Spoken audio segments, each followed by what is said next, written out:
Hi, everyone. Welcome to the Modern Mind interview series, where we interview people who are just like you, who are doing their best to be their best every single day. And today I have a new and wonderful friend with me named Mike Trugman. And we are so excited to chat with him because he's got quite a journey, not just here today to the screen, but most importantly, into his role now as a life and career coach. So, Mike, welcome. Thank you so much for having me. I'm excited for all the questions you're going to ask me and let's see what we get to explore together today. Very cool. All right. So before I ask you a little bit more about how you got here today, I wanted to ask you a sizzle question, which is Mm. what's like one of the hardest things you've been through and what did you learn from that experience? Oh God,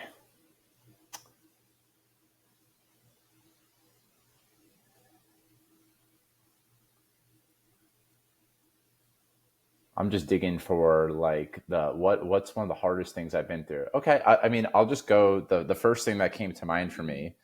I left my accounting job 3 months ago, about 3 months ago, and that was a really challenging time for me because I felt confronted with a lot of parts of myself. Like I was kind of holding on to this source of stable income.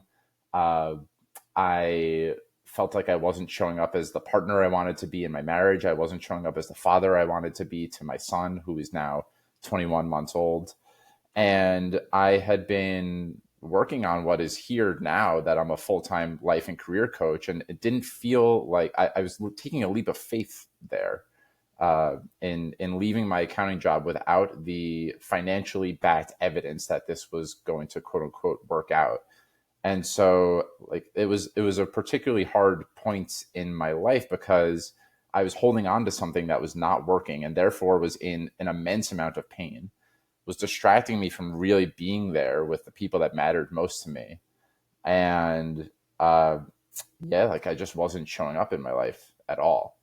Uh, and the second part was what I learned from it, to listen to myself was is the short answer. There was a part of me that knew that leaving, despite any evidence financially that it was definitely going to work out, there's a part of me that just knew it would, and I'm still in that right now, which feels raw to talk about that. uh, I'm kind of in the like, I know it's going to work out, and it's an Excel spreadsheet wouldn't support that to a financial advisor or a tax accountant. But uh, I've done a lot of work to put myself in that position, to trust myself and to listen to my inner voice and my inner knowing. Yeah. No, and I want to talk more about that work, but more specifically in the situation, like what was the moment, like the exact moment you were like, I'm quitting my job, I'm done. Mm. There was probably a week span in the beginning of February or maybe the end of January, but like that time period where every single day it was like my nervous system was like, Mike, you can't show up today. And I would have these prolonged periods of freeze and cannot do another single thing at work. And I had these like hours on end days where I just sat there and couldn't do any work. And it was also a really busy time of year.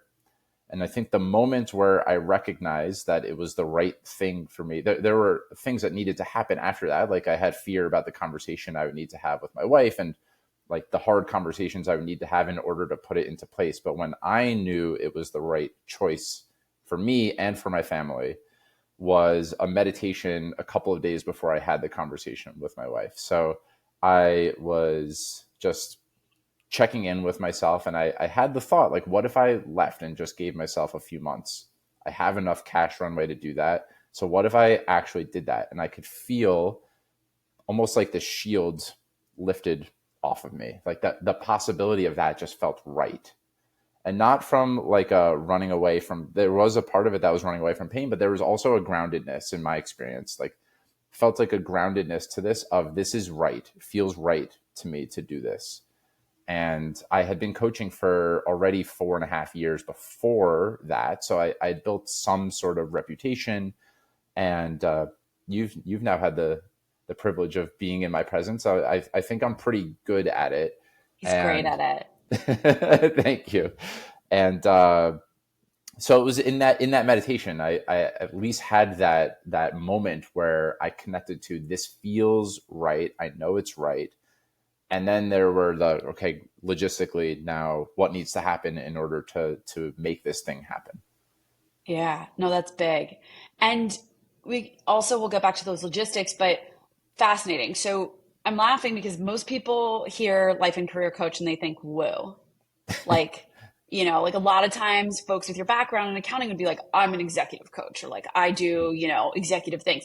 For you, you're a life and career coach and you've got this also like analytical side of yourself. So who are you, Mike? Like, tell us a little bit more about your background, how you ended up in accounting and how you ended up deciding that you wanted to pursue coaching, because that's a pretty unique kind of journey that you have.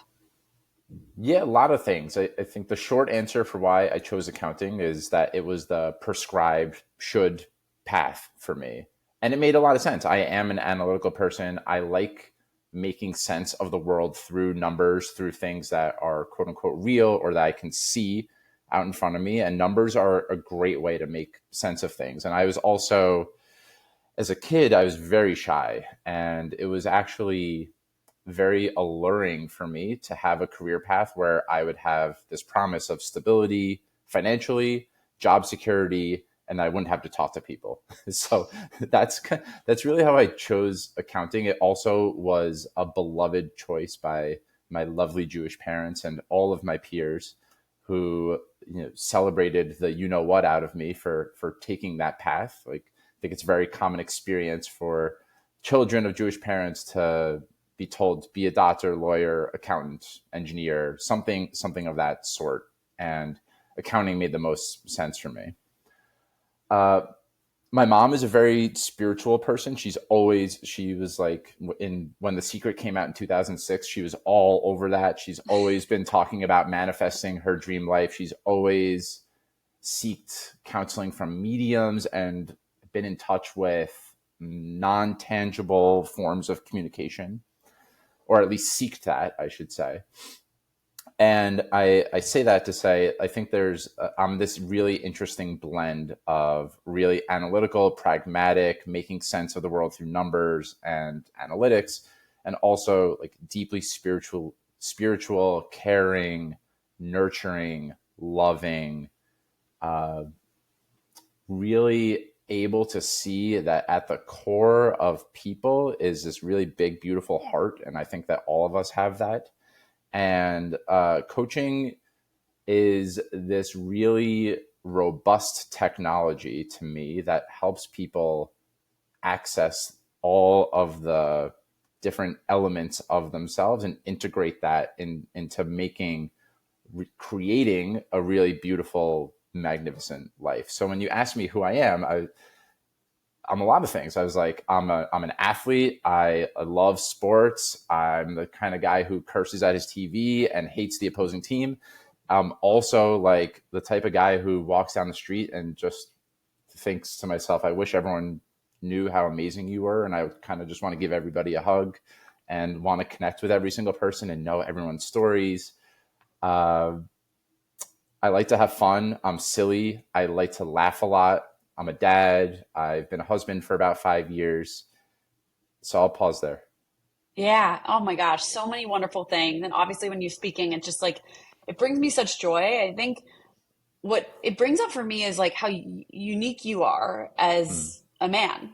Like, you've got these sides to yourself. You're willing to express and talk about them. You've used the word love and heart a couple times now, which I yeah. love. I think it's amazing. And again, you're interested in sports and you also are interested in numbers and making sense of the world in that way. And I think a lot about the mental health crisis that we're in right Mm, now, which mm, is, a lot of statistics say that over 50% more women are diagnosed with mental health issues than men. mm, And there's a lot of conversation about mental health, but in female and non binary communities. And then when it comes to talking about mental health in men, I always smile a little bit because it's not, in my opinion, that there's less of an issue here or less of a knowing. It's that it's not discussed in the same way with mhm, the level of, again, openness that you just shared. Not that any of this story right now is about mental health, but what do you think it is that that blocks most men from being able to connect with many sides of themselves, whether it's, the heart and love side, the analytical side, the whatever. I think that there is a societal bias, or at least there's been a lot of conditioning as men to show up a certain way. And that certain way is you've got it together, you don't show your emotions, emotions are weak, vulnerability is weak. uh, there's this is not what I believe, but I think there's this notion that like women are emotional and can be all over the place, and men need to be grounded, and to be grounded means you don't feel anything, you don't reveal anything.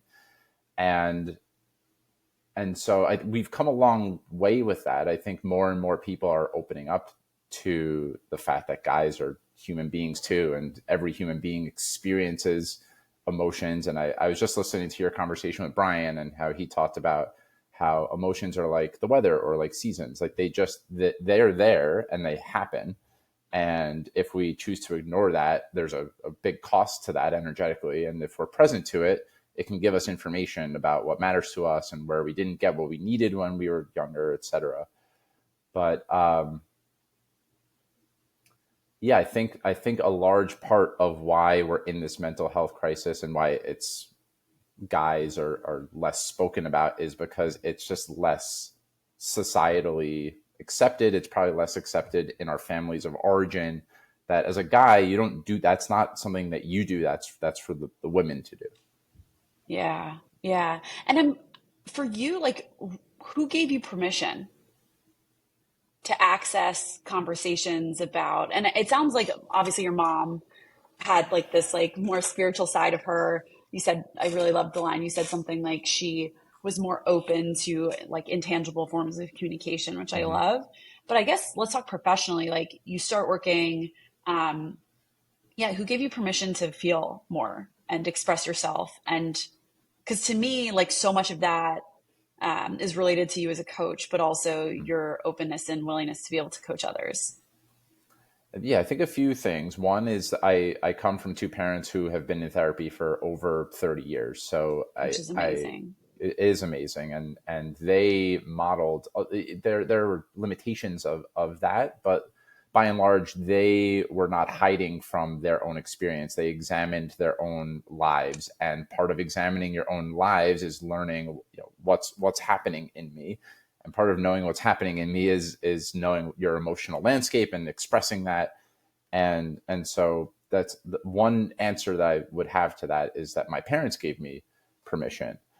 uh, I think that there was always some part of me that knew that it was healthy, although it's interesting because I lamented that I was this really sensitive, partly sensitive, sweet, emotionally intelligent guy. I kind of wished that I was more of the like John Wayne, buttoned up, I'll go chop wood and get you touchdowns every single second of the day.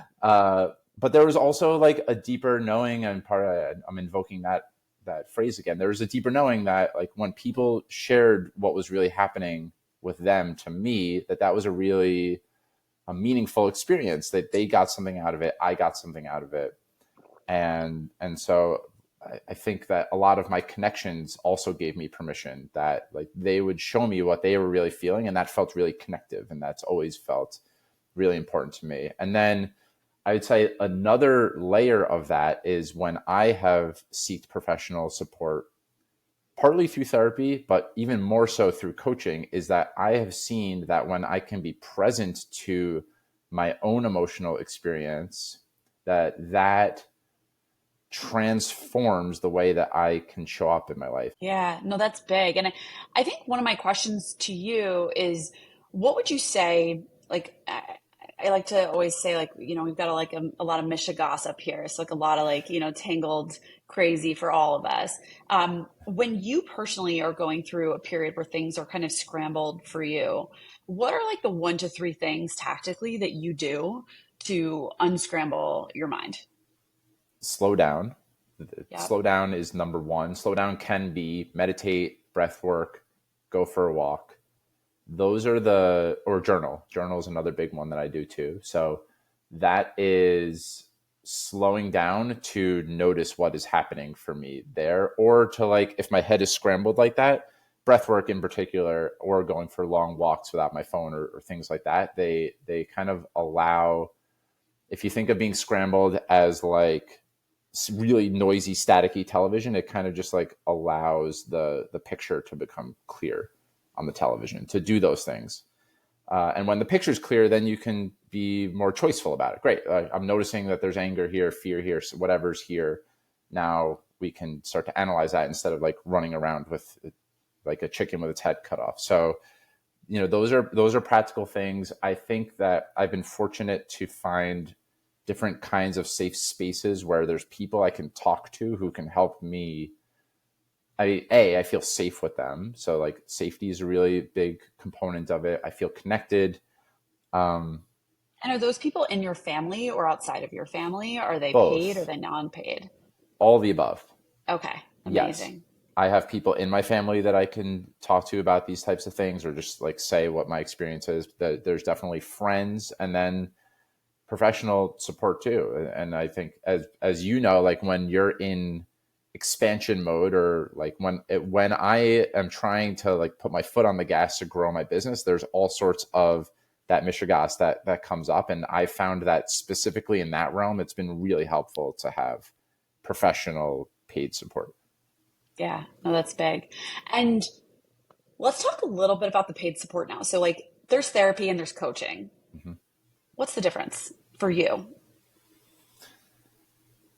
I think, to me, coaching is all of it. You might work your way backwards into, okay, what happened in your past or your history or your family of origin that contributes to you seeing the world that way. But coaching is oriented around like, what do you want your life to look like? It's looking at like, where do you want to go?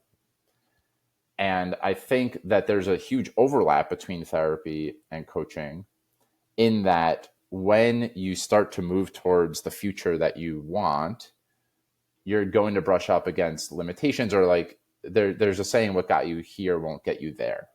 Right. And I'm sure you've heard that one before.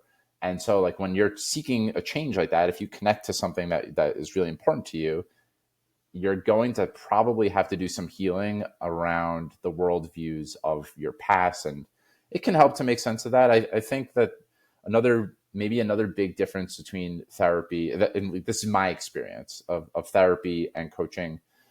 A lot of therapy is only based in the head, and a lot of therapy is almost the way it's another symptom of our medical system, in that like the therapist has the answers and is trying to guide like bring the clients to the answers that they know. There's like a power dynamic in therapist patient that I have found isn't in good coaching, isn't as much the case, which is coach is the stance that I take around coaching is that the person sitting across from me has infinite wisdom within them, has infinite potential, and that I am like a co-creator or guide with them that is helping them to connect to that, not that I have the answer over here. So I think good therapy does that too, but that there is a little bit of a power dynamic that I've seen with a lot of therapy, uh,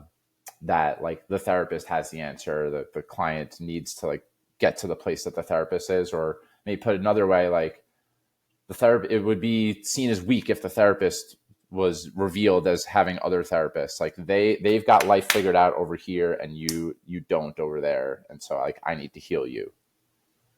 Yeah, no, I hear that. And I've seen that power dynamic too. I think it's very real. And again, great therapists don't necessarily operate under that dynamic, and great coaches can also operate under that 100%. dynamic. So it totally depends. But I definitely agree also on kind of the backwards versus forwards looking. I'm curious, what would you say is like your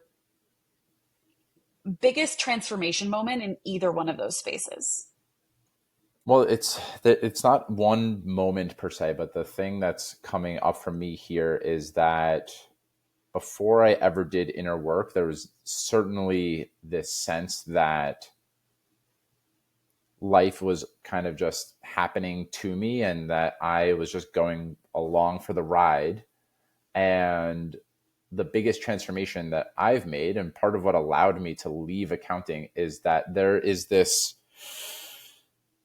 embodied experience of knowing that I am a person of value who creates value in this world. And like, that's a very empowering way to show up in my life, is like, I believe in myself. I feel like um, I can create any life, not just conceptually, but like I can create the life that I really want, and that I can always evolve and always change. And that was not always true for me. I used to not, the common lingo around it now is fixed mindset, growth mindset.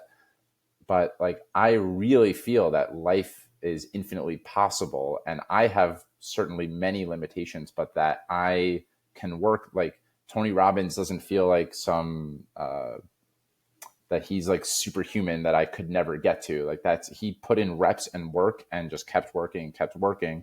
And that feels on some level possible for me too. That, I think that's the biggest transformation that comes up. That's big. That's really big. Tony Robbins, let's bring him up here. I love him. I think he's amazing. What would you say is your biggest like excitement around his work? You used him as an example, so I have to believe you. You know some of his stuff. Yeah, I think that he also sees like the highest potential in people, and he knows, like, he knows he has good access to the maps that help people achieve their potential. I have like my own. I don't know about him too much. I actually have never done like a full Tony Robbins course or anything like that. I think there is a kind of overly indexed masculine achievement orientation about. I have a more gentle approach and like a more of like a warm hug than Tony Robbins. Tony Robbins is more like a, we're going to walk on the fire here and you're going to break through all your limitations. I think there's a lot of power in that. And like, that's my experience of him, is that he can wake that up in people when it's felt really dormant before. Yeah, no, it's big. And I've done his like multi-day, UPW, unleash the power within. And yeah, it is like a big push, without Mm. like necessarily a hug on the other end, but Hmm. can definitely, to your point, like wake some people up. Okay, bunch of rapid fire questions for you. Yeah. So, what was a moment in your life that felt ordinary, but looking back was extraordinary?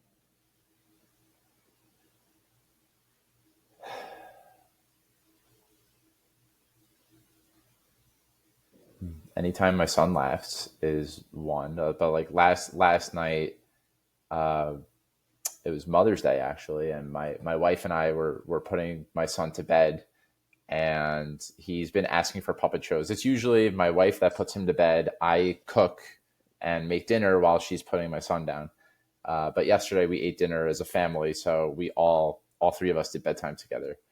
And I don't even remember exactly what was happening in that moment, but I was doing a puppet show with one of his little stuffed animals. I think it was his little owl, and he was cracking up, and then I started cracking up, and all three of us were cracking up. And uh, in that moment, I really did my best to capture, like, this is a meaningful, beautiful moment. This is some version of what life's all about. And we've had, really grateful to say, like, we've had lots of moments of laughter and joy and play like that together.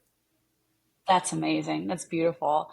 I always try to ask parents on the show, what is the best thing you've learned about yourself from being a parent? It's okay to be a mess. I feel like that could be true for also any adult. I feel like I needed to hear that today. So thank you so much. Yeah, I mean, and Yeah. I know you, one of your invitations before we started was to be specific. So I think for me, it's like, my son has no problem asking for what he wants and then throwing a fit when he doesn't get what he wants. And I think, like, there are still unhealed parts of me that want to throw a hissy fit when I don't get what I want. And one version of being a mess for me is just like, in a safe, contained space, go process and have that hissy fit. Like, Yeah. that sucked that you didn't get what you want, Mike, and, like, really let the pillow know about that and scream and like, allow the energy to move through me. And, surprisingly, that's not surprisingly based on what I've shared so far today, but that's made me a better dad. That's made me a better coach, all the things. Yeah. So I love that you brought up that example, like the screaming into a pillow. Like if people hear that, there's like, I always like to say that it's not, I don't know who said it. So I should say, I always like to repeat that, like they say anger is an ugly emotion. Mm, Like we're not allowed to feel it. Like, especially, I feel like there's a lot of conversations about this these days.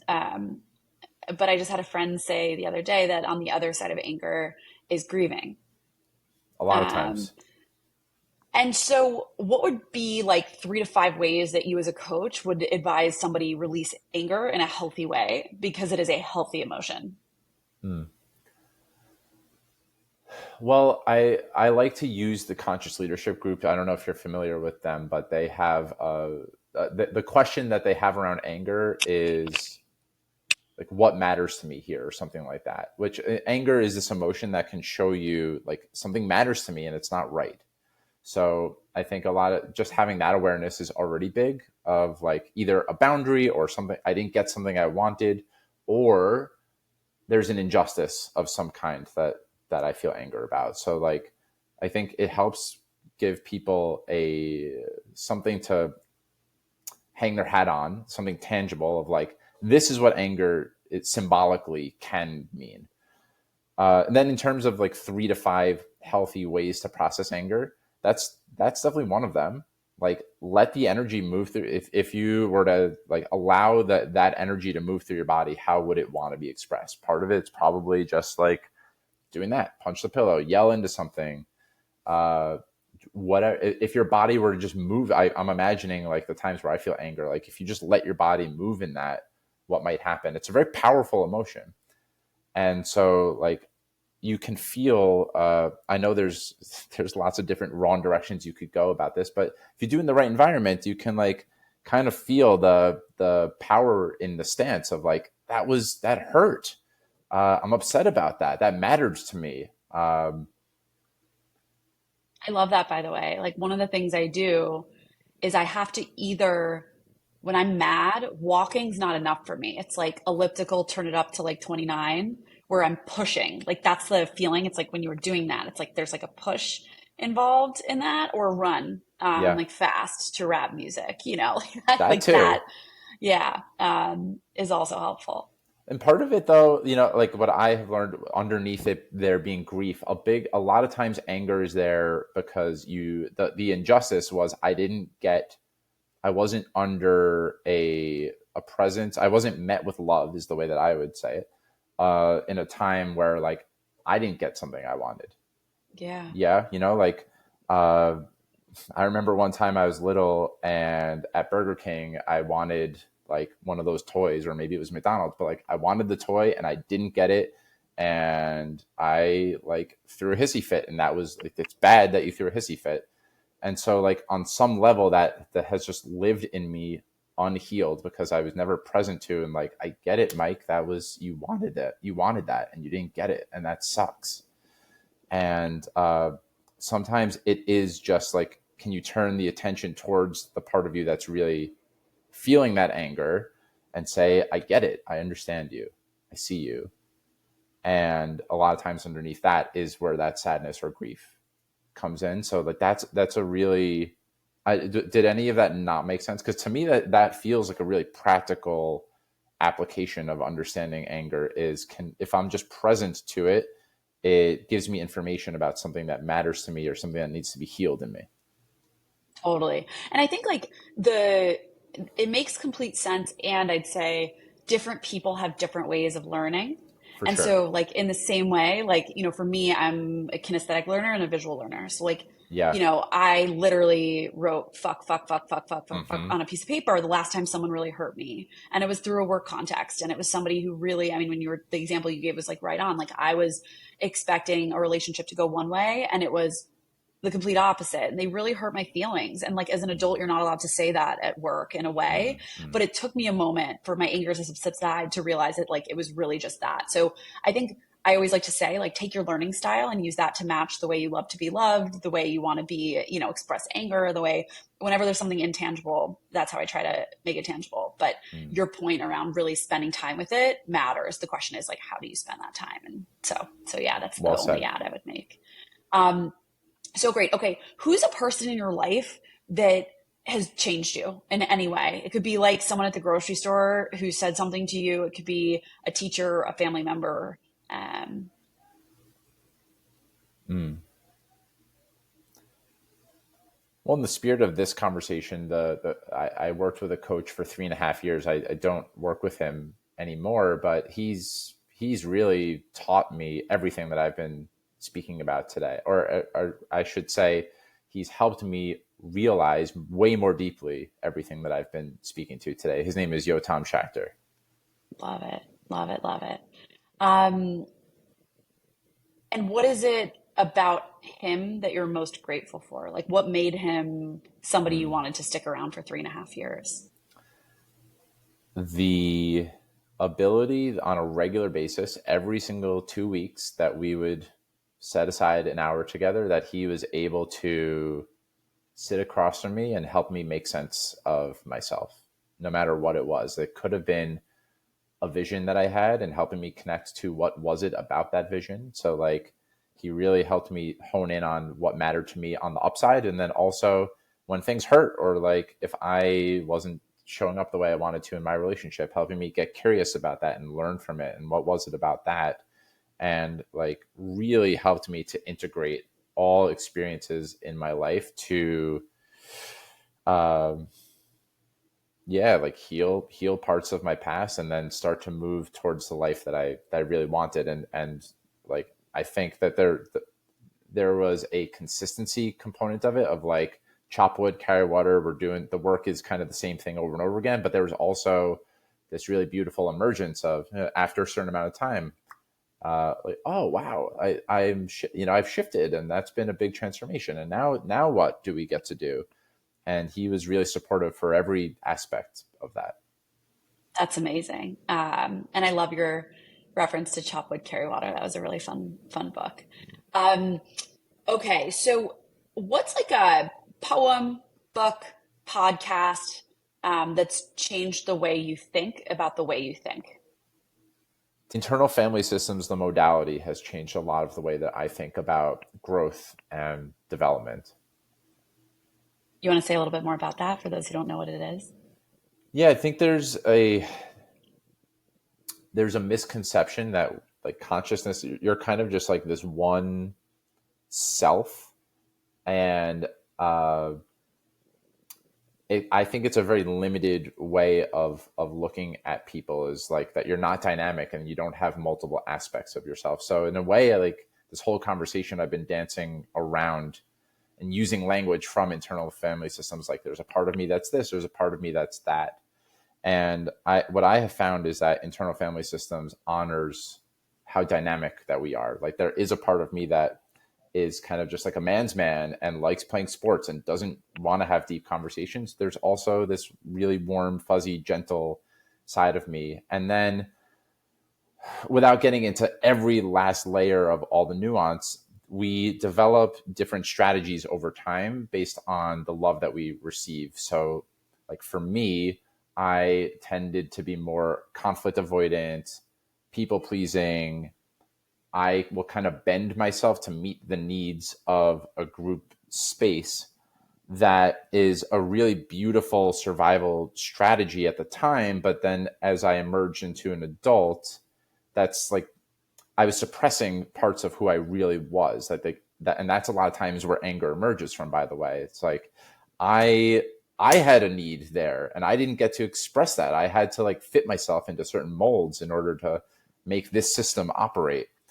And so, internal family systems has really beautiful models that help you identify where did you learn to be a people pleaser, what did it get for you, uh, are there other parts of you that have judgments of you being a people pleaser, and then kind of like really making sense of the different inner tensions that you have, and also making space for what really matters to you in the various multitudes of ways. And I have found that it's called parts work because you have so many different parts of yourself. I found that that model has really helped me make the most sense of both my past and the life that I want to continue to live into.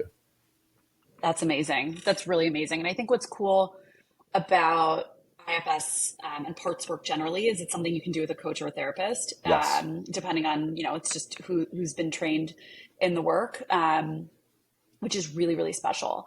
And this kind of brings up a question I have, which is if you were to talk to, well, first I want you to tell us a little bit about your like 12-year-old self, or you could pick Mm. 18 too, whichever one you connect with more deeply. I want you to tell us a little bit about who Mike was back then, and then what advice would you give them today, knowing what you know about yourself and the world? Mm. My first response when you asked that question was just like, "Oh, like Mike was 12-year-old Mike was just so sweet. Uh, he was really quiet. He was very observant. He definitely was curious about what was happening around him. Uh, he wanted so badly to fit in with people. He was really scared a lot of the time. I remember at that age, I had sweaty palms a lot. It just felt weird being that this is me talking now about 12-year-old self, but so like I wouldn't have narrated my experience this way when I was 12, but like it just felt weird being a human. I felt all of it was weird. The way that we like were a certain way behind closed doors, but then in the world we like kind of showed up a different way, and with different people we showed up a different way. It just felt like it was so weird to be contained in a human body. I And love that. so what I would say to him now, I mean, it would be some version of like, I know the world is complex. I know that it can be hard sometimes, but you are such a sweet and amazing person, and life just gets better every step of the way. That's so sweet. I love that. And can definitely relate to like things feeling weird around that age. And I really love that. And I think a lot of people need to hear that now. Hmm. It's a great Um, question. thank you. Um, okay, two more. The first is what is a piece of advice, a quote, a leadership lesson that you've been living by recently? The thing that's been most present for me, I think the maybe the old model of leadership is kind of what we were talking about with the old model of masculinity. Like you got to show up as perfect and having your stuff together. And I'm leaning more and more into, can I just bring all of my humanity, my mess, my like all of Mike Trugman is welcome here, and trusting that when all of Mike Trugman shows up, that life is better, my clients are more powerfully served, my family is more powerfully served. I I like my life more. So like that's the leadership lesson has just been allow more and more of Mike Trugman to show up. I love it. That's really, really wonderful. It's interesting when you were talking about the kind of advice you'd give yourself back at 12. I was like, life gets better. And what I wanted to add was like, if you let it. Yeah. Yes. And I think when you just said that word allow, like I felt compelled to share because I think Yes. so much of what I do in my coaching work with folks is giving people permission to like dream big, like Mm-hmm. really big, like unforgivingly big. And so Mm-hmm. I think my question to you, Mike, is in 5, 10 years, you're doing this work. Um, you know, your kid's grown up, like, maybe you have more, maybe you don't. Like, what does your life look like? Like, what have you accomplished? And this could be as specific as I've hit this revenue goal or a watercolor painting that kind of has the general picture of where you want to go. Mm. It's a fun one. Yeah, the truthful answer is like I still have a hard time letting myself get there. That it's challenging to access that high a vision. And a lot of my inner work has been around the like when life happens, how do you make sense of it in the most generative way? But like, yeah, there are parts of me that really dream of selling out a Madison Square Garden and like hosting a spiritual or personal development or both conversation that like really when people show up, they might have certain things they're going through in their life. They leave thinking, God, life is fucking amazing. And there's so much possible in my life. And so I definitely dream about that side of things, like selling out a famous building like Madison Square Garden, having retreats where people can, like, in a short amount of time, get a download into, like, how do I piece together a life that is extraordinary and meaningful to me. And sure, like, I'll put a number on it. I don't see why not. Why it wouldn't be beneficial to the planet if I was making 7+ figures financially. Like, that seems like it would be a beautiful service to the rest. And I think I'm certainly working through my blocks around money and scarcity, and that, me achieving that level of success would be at someone else's detriment. And who am I to do that when there's so much suffering in the world? Like, that's all there for me. And I really feel more and more like I was put on this planet to be like a really quiet superstar and to really change the world. And so those are like some versions of what that might look like for me. I think another pie in the sky vision I've been feeling into, um, like, if we were to educate people ground up on what's most important in life, so like how to eat, how to have best possible sleep, how to move, what's happening in your nervous system, how do you regulate your emotions, like all the things that contribute to human flourishing. What would a school looks like? What would a curriculum look like that teaches people how to thrive in this world? And that I haven't done work on that in a specifically tangible way, except that a lot of my life experience points to like that being something that really matters to me. And so I could see that being in my future in 5 to 10 years. That's big. Well, quiet superstar, I freaking love that. I feel like that's got to be like your tagline. So that's got to go somewhere for you. I don't know where. Maybe I'll post it for right now, but big, beautiful vision. I absolutely love it. And um, I think like full permission to like go for it, Mm, from the seven figures to selling out these big venues. Like, I think I do think that there's always a conflict. And obviously, you and I have spent time talking about this, between doing good and money. mhm. And I think where I continue to come out on that is, when you're providing value, you get value, and money is one form of Yeah. that. And you can ask for whatever it is that you want in the world. So, Mm. yeah, that's very cool. Well, Mike, this has been an absolute pleasure. Thank you so, so, so much for bringing your full heart, your vulnerability, and all your parts here today. It's been such a wonderful conversation. Yeah. Thank you so much for having me. It was a delight. Awesome. Well, thank you everybody for joining us for another episode of The Modern Mind. And we will see you next time.